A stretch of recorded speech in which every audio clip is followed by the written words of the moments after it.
Coming up on Global Business, firm stance. China's foreign ministry says it opposes all unilateral tariffs, saying trade wars benefit no one, following new US tariffs on 60 trade partners. Growth rebound. Eurozone business activity returned to growth in July as new orders rebound. And rising demand. Global power demand accelerates, with the International Energy Agency projecting almost 4% growth for this year and next.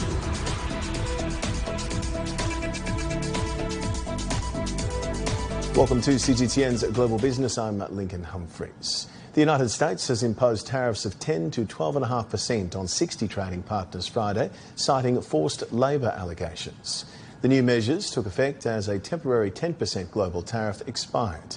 The move advances the Trump administration's push for near universal tariffs, following the Supreme Court's February decision to strike down broader duties of up to 50%. Nearly all US imports face the new tariffs, though oil, gas, fertiliser and food items are exempt. China's foreign ministry reiterated its opposition to unilateral tariffs, warning that a tariff war serves the interests of no one. China's position on the economic and trade issues between China and the United States is consistent and clear. We oppose all forms of unilateral tariff measures. A tariff war or trade war serves the interests of no one.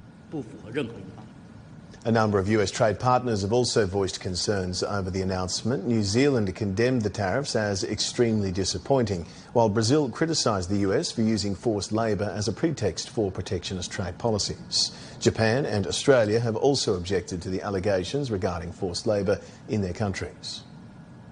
It is regrettable that this measure to impose tariffs on Japan on the grounds of non-existent enforced bans on goods produced by forced labor, despite the fact that Japan's industry and trade are in accordance with international rules. We think, and we believe, the Albanese government believes, that this imposition of higher tariffs on Australia is completely unjustified, and we will continue to lobby the United States Trade Representative to remove all tariffs on Australian goods. Canadians are reacting to US President Donald Trump's latest tariff threats as trade tensions with Washington escalate. Earlier this week, Trump's administration threatened new 50% tariffs on Canadian goods set to begin next month. Trump signed 3 proclamations under Section 338 of an old tariff law never used before, claiming retaliation against Canadian tariffs on US cars, alcohol and dairy. Nina DeVries reports from Toronto.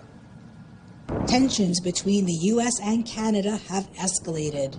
The new 50% proposed US tariffs on Canadian products would take effect on August 19th. They will not include an exemption for goods trading under the Canada-US-Mexico Agreement, also known as CUSMA, and which is currently under negotiation. Targeted products would include wine, cosmetics, wigs, and hockey sticks. They would even include items such as clothing and dog leashes. Economically, these tariffs, these are very limited. Notice that President Trump is not imposing new tariffs on energy, critical minerals, potash, big products, important products that are fundamental to the U.S. and U.S. growth in the future. The Trump administration has been particularly upset by most Canadian provinces and territories banning the import of U.S. alcohol since last year. They say that Canadian imports of U.S. alcohol dropped by over 80% because of the ban. Here on the streets of Toronto, Canadians are having a strong reaction to the threat of more tariffs. So I think that Trump is being very unfair. I think that he plays a lot of poker and strategy and gambling. He's a very impulsive president. I feel like it's never ending, right? There's something every day that's Trump says. You never know what he's going to say and when. And I think it puts Canadians like myself on edge, like what's next. Americans just don't seem to get that they're the ones paying the tariffs, right? So tariff the bejesus out of us, right? We don't care, we'll sell it somewhere else. And Canada is doing just that, making new partnerships with other countries. This includes with China and making a deal to import 49,000 electric vehicles annually from China, while China also reduced tariffs on products such as Canadian canola. Meanwhile, Canadian Prime Minister Mark Carney is also reacting and issued a statement saying, This is the latest in a series of unilateral U.S. trade actions that began with the U.S. imposing a series of tariffs in direct violation of the Canada-United States-Mexico Agreement, CUSMA, the free trade agreement between Canada, the United States, and Mexico. These include tariffs on the Canadian auto sector in violation of CUSMA. Canada, as its right, has merely matched those measures. I do think it's going to be a long time before we actually get a deal. There may be interim deals. Before that, we'll have to see. But let's get back to the table. And I think the government's saying, let's get back to the table. Let's get down to it. Many Canadians just want to move on and come to some kind of mutual agreement with the U.S. But for now, it's a wait-and-see approach. Nina DeVries, CGTN, Toronto. For deeper insights on the new US tariffs, I'd like to bring in John Gong, Professor of Economics at the University of International Business and Economics. Thanks for joining us. The US seems to be moving from tactical tariffs to more permanent protectionism. What's behind this shift and how durable will these tariffs really be? Well, the background is that the Supreme Court has denied President Trump's usage of the tariffs. And President Trump is running out of legal options, and USTR has come up with something like this, find sort of esoteric clauses in the 1974 Trade Act as a basis for imposing these tariffs. I think accusing so many countries, I think more than 60-some countries around the world, some of them including United States allies, European Union countries, and Japan. A lot of developed countries, to accuse all of these countries, of course, including China, of labor abuses is the ultimate form of abuses, I would say. It borders on absurdity. It doesn't make any sense at all. But nevertheless, I think the purpose is really for the tariff per se.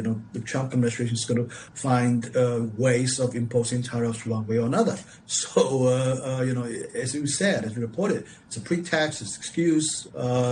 Nevertheless, it looks like these tariffs will be imposed no matter what. So I think I would recommend from China's perspective, just don't argue with Washington about the reasons behind this thing. I mean, it's a futile attempt in my view, because the tariffs will be there anyway. So I think that the substance of the discussion should be more about reducing the tariffs on a mutual basis. I think that's what should we be talking about. Washington is clearly now using tariffs more broadly. What are the biggest unintended blowbacks for the US economy, particularly on inflation, competitiveness, and its supply chains?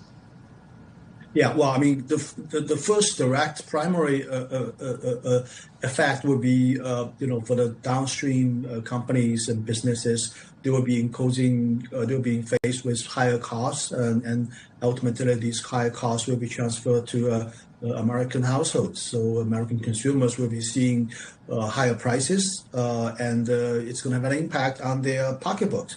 And in addition to this, I would also argue that also affects American companies' exports as well. The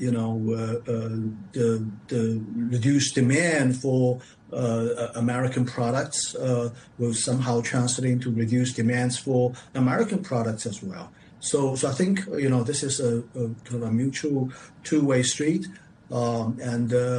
Tariff probably agreed by all economists, probably the overwhelming majority of the economist community, that tariff is a bad thing. It's a lose-lose proposition for both parties, for any parties involved. China continues opening up, despite global trade fragmentation. Where are the most real and scalable opportunities for multinationals contemplating a pivot, perhaps, due to these tariffs on the ground right now? Yeah, well, I think we just came off the foreign minister meeting with ASEAN countries in Manila just a few days ago, I guess. And you can clearly see that China's trade relationship with the ASEAN countries is booming. You look at the tariff level on China's side, on the ASEAN countries' side, it's practically to zero. 0.6%, 0.1%. It's very minimum tariffs. I think this is the this represents the future, I would say. And the economic epicenter of the world is actually shifting to Asia, to Southeast Asia, to East Asia. And I think more economic integration, more trade within this bloc will be really represents the future. I think the United States market is important to China, but it represents a increasingly small percentage of the total exports market. I think it's today I think it's just around about like a 10% or so.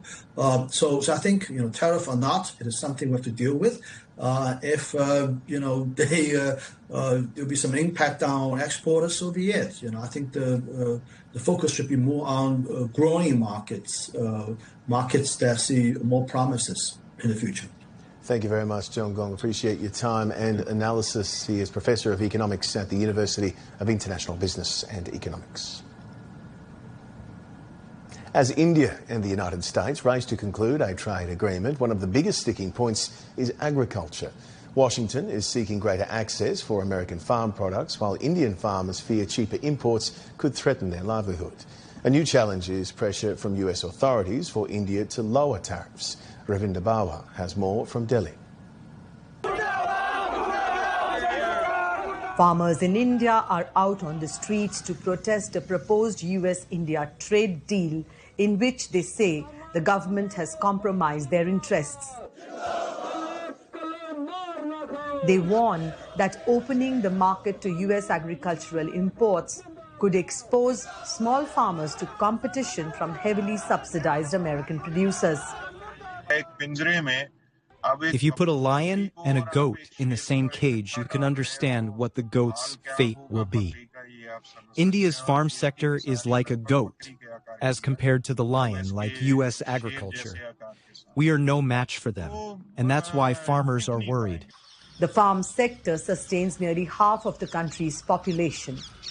In the trade deal that US and India are negotiating, Washington is pushing to open the agricultural sector. Even before the interim deal could see the light of the day, USTR's Section 301 investigations are out, targeting excess manufacturing capacity and forced labor imports across dozens of countries, including India. What Trump is going to do is to get after the trade partners even more and try to extract as much of concessions he can, and then show this to his base, his electorate, to show that how effective he has been as a president. Washington is pressurizing India to import rice, wheat, soya, corn, cotton and other agricultural products. So how will India handle this pressure? The framework of the deal is not clear to anybody. That old framework doesn't work. Supreme Court made it invalid. US side of the argument is invalid now. So we don't know what US is offering. Without that, there is no trade deal. I say whenever India is talking about trade deal, it has to think separately about trade deal and separately about these investigations. The next 2 months will be closely watched, as before the midterm polls in the US, but the Indian government also faces the challenge of not triggering a political backlash from the farmers who form an influential voting bloc. Ravinder Bawa, CGTN, Delhi. Still to come on Global Business. Growth rebound. Eurozone business activity returned to growth in July, with S&P Global's flash PMI hitting 51.9, a 5-month high.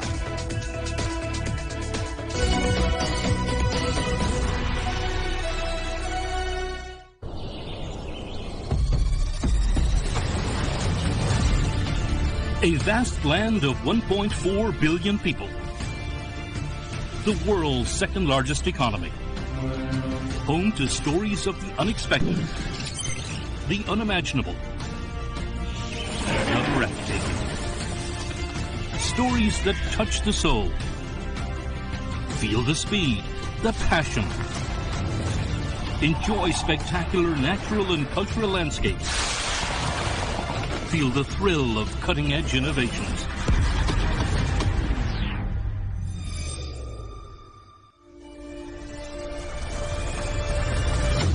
Discovering China. Global Biz. China Travel. We present to China never seen before. 24/7 at your fingertips.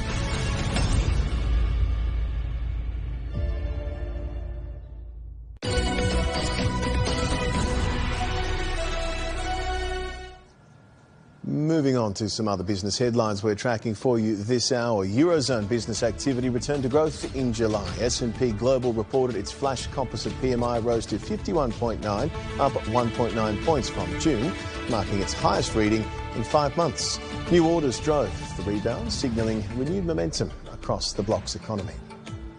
Official data Friday showed Japan's core inflation accelerated to 1.6% in June, up from 1.4% in May, pressured by Middle East conflicts and a weak yen. The Bank of Japan responded with a June rate hike to a 31-year high. And Volkswagen said Friday its second quarter net profit plunged to around 1.5 billion euros, down nearly 33% year on year. This crisis-hit carmaker faces intensifying competition from China and is considering cutting up to 100,000 jobs worldwide.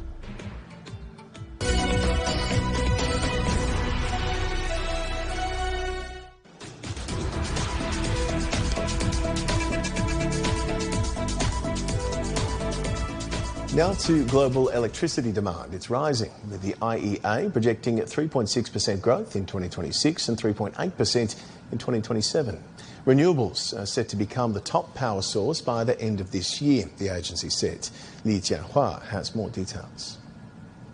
Well, global electricity use is accelerating. The International Energy Agency says demand will grow 3.6% this year and 3.8% in 2027. That's up from 3% in 2025. Industry, appliances, cooling, electric vehicles and the rapid expansion of AI data centers are all driving up the appetite for power. And it's happening despite electricity becoming more expensive to produce due to conflicts and trade tensions. Well, last month, a quarter of all electricity in the European Union came from solar power, the first time that ever happened. A report by the energy think tank Ember says the sun generated a record 52 terawatt hours in June, and that means solar outpaced nuclear, gas, wind, hydro and coal. And coal was responsible for just 8% of the block's electricity. Well, the record solar surge coincided with heat waves, meaning there was high demand for electricity. Solar helped to regulate networks, while other sources like wind and nuclear struggled. Well, two countries leading the charge were Spain and Germany, and both generated 1/3 of all their power from the sun last month. Even coal-hungry Poland was just short of a quarter, having rapidly expanded its solar power sector.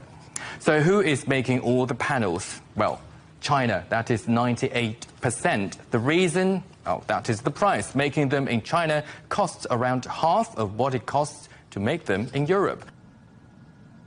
Hungary is moving ahead with its largest wind power expansion in more than a decade as part of its push for more renewable energy.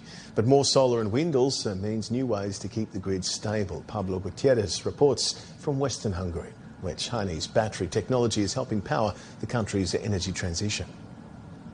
Looks like a row of shipping containers, but this is one of Hungary's largest battery energy storage systems, and it's transforming the way the country gets power into its grid.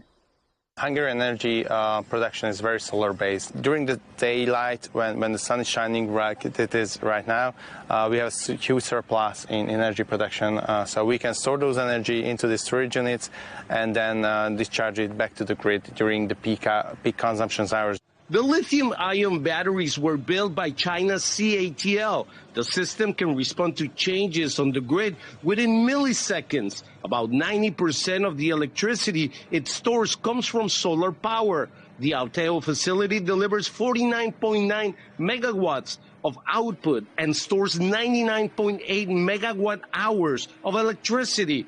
That's enough to power 50 homes all year round. Each storage unit has a service life of about 15 years, and together this entire park can cut carbon dioxide emissions by 17,000 tons per year. Experts say Hungary has become one of Europe's fastest growing solar energy markets. Now the focus is shifting to storage. Hungary's government has announced plans to increase its wind power generation tenfold by 2030. More renewable energy means more electricity that must be balanced across the grid. Big advantage is that you produce your electricity between 9 o'clock till 5 o'clock in the evening. But you can see that after 5, life is not stopping, so electricity consumption will be there. If you have the photovoltaic generation, you can consume that energy not only till 5 o'clock, till you have the sunshine, but you can consume it till 9 o'clock or 10 o'clock when you watch your match of football in the television. It can be still renewable energy based. Solar power storage is only one part of Hungary's energy mix. The country still depends on imports and nuclear power to meet the demand. Alteo says battery storage helps connect those different sources into a more flexible system. Roughly 25% is coming from solar. Of course, it's very dependent on the season because it's much higher during the sunny seasons. For years, the challenge was producing more renewable energy. Now, the challenge is making it available when people need it. These battery units outside Győr are built for that moment. Pablo Gutierrez, CGTN, Győr, Hungary. Now to Norway. It's opening up 70 new offshore areas for oil and gas drilling despite fierce opposition. It's one of the world's biggest oil and gas exporters, but domestically it's a global leader in green energy. Johannes Pleshberger has the story. For Andrea and her crew, keeping this charter boat topped up with diesel hasn't been much of a headache. While the world has been grappling with the energy crisis, Norway weathered the storm with relative ease. The fuel prices have gone up, but we can't really compare it to the rest of Central Europe in that regard. So we're happy. Norway is Europe's largest supplier of natural gas and one of its key oil providers. To offset an expected decline in production after 2030, the Scandinavian kingdom has approved new drilling in up to 70 locations across the North Sea, Barents Sea and Norwegian Sea. Some of the 70 new gas and oil exploration blocks lie closer to Norway's coastline than ever before. The government says the aim is to strengthen Europe's energy security, with oil and gas supplies constrained due to the Middle East conflict. Environmental groups say it's greenwashing, and the plan to explore more gas fields will undermine Norway's climate commitments. I think it will harm our reputation, but that's not the biggest problem. The biggest problem is that it harms the environment.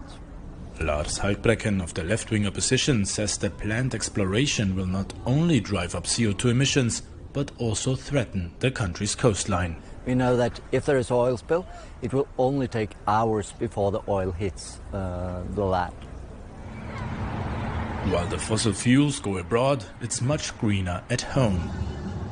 Norway remains the global leader in EV adoption, with nearly 98% of new cars now electric, while its power grid is almost entirely run on renewable energy, making electricity more affordable.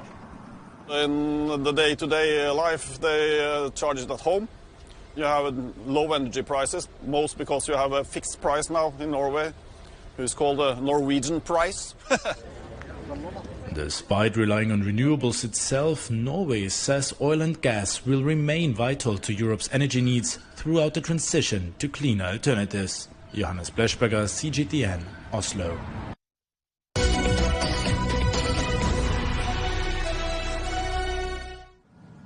One of the world's biggest pop culture conventions has once again descended upon the sun-soaked city of San Diego, California. It's Comic-Con. And as Mark Newell reports, this year's event is heroically taking on challenges on both the financial and technological fronts. Around 160,000 people come to celebrate what is to them the World Cup of cosplay, Comic-Con. I get to be a huge nerd and do all the nerdy things. It's just a lot of fun to just be someone else and really embody someone. Dance and play music at Comic-Con.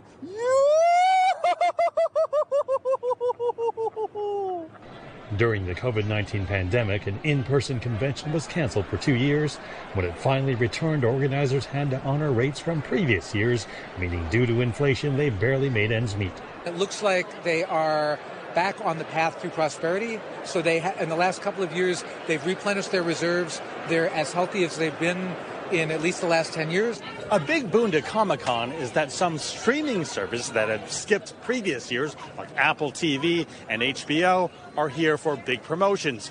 And after a year-long hiatus, Marvel is back here to promote its big upcoming blockbuster movie, Avengers Doomsday. But in the famous Artist Alley area, some here say they're doing battle with a relatively new villain in town, AI. Comic-Con's previous policy allowed AI art as long as it was marked not for sale and clearly identified as AI generated.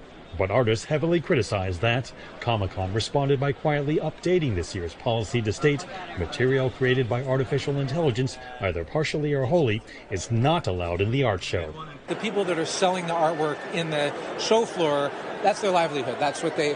And it's very hard for human artists to compete with artists that are doing prints and work that is, generated by AI systems. I like to be here. I like to draw. I like to say, look, I actually draw my work. Joe Phillips loves doing live work before audiences, displaying a unique style that combines superheroes with classic stars. That's the whole point of, staying up late and drawing and, they're all hours of the night and getting your hands all knuckled up and stuff is to create. And so anytime you try to get a shortcut on that, it shouldn't be rewarded. All good power can be turned and used for evil, just like anything else. Kevin Meinert says AI tools can at times be helpful to artists, but fears if it's used for generating everything, it could drive artists out of business and take their creativity with it. Think of all the new characters and things that, people think up and just have the weirdest things that they can possibly put together. Could a computer do that? Maybe. Would it have the same heart and soul? Probably not.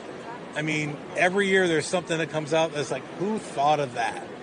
And I just never want that to be like the computer thought of that. While Comic-Con is all about embracing the fantastic and strange, artists here hope organizers and fans will always remember the original source of inspiration. Yes, absolutely. Thank you so very much. Mark New, CGTN, San Diego, California. That is all we have for you on this edition of Global Business. I'm Lincoln Humphreys in Beijing. You've been excellent company. See you next time. Goodbye for now.